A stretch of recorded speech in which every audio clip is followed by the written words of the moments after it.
আজকে আমরা এখানে সমবেত হয়েছি বৃহত্তর ফরিদপুর জেলা, যেটাকে আমরা সাংগঠনিকভাবে ফরিদপুর বিভাগ বলি।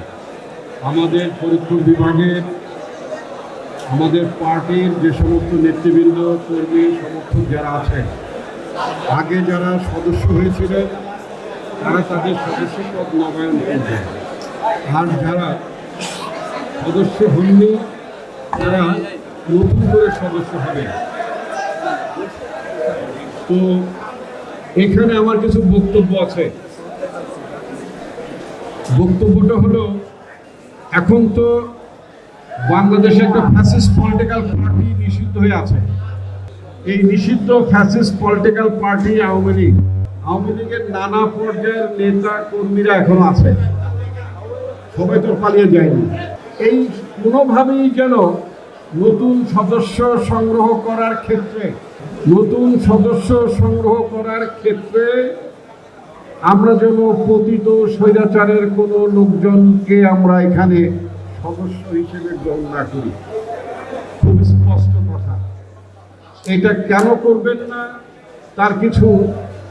তার কিছু পুরনো প্রমাণ দিচ্ছি। আপনারা যারা আছেন, আপনাদের খেয়াল আছে, আওয়ামী লীগের আমলে মাঝে মধ্যে কিছু অপকর্ম হতো। অনেক অপকর্ম যখন হতো তখন আওয়ামী লীগ বলতো যে দলের মধ্যে অনুপ্রবেশকারীরা ঢুকেছে, অনুপ্রবেশকারীরা নাকি এই সমস্ত ঝামেলা বাঁধাচ্ছে। এখন ভবিষ্যতে আপনারা যদি একটা ফেয়ার ইলেকশন হয়, একটা ভালো নির্বাচন যদি হয়, একটা নির্দলীয় সরকার তো একটা নির্ণয় আছে, একটা নিরপেক্ষ নির্বাচন যখন হবে, তখন স্বাভাবিকভাবেই বাংলাদেশ জাতীয়তাবাদী দল ব্যাপক সংখ্যাগরিষ্ঠতার সাথে সরকার পরিচালনার দায়িত্বে যাবে। এখনই যদি অনুপ্রবেশকারীগুলোকে ঢুকিয়ে ফেলেন,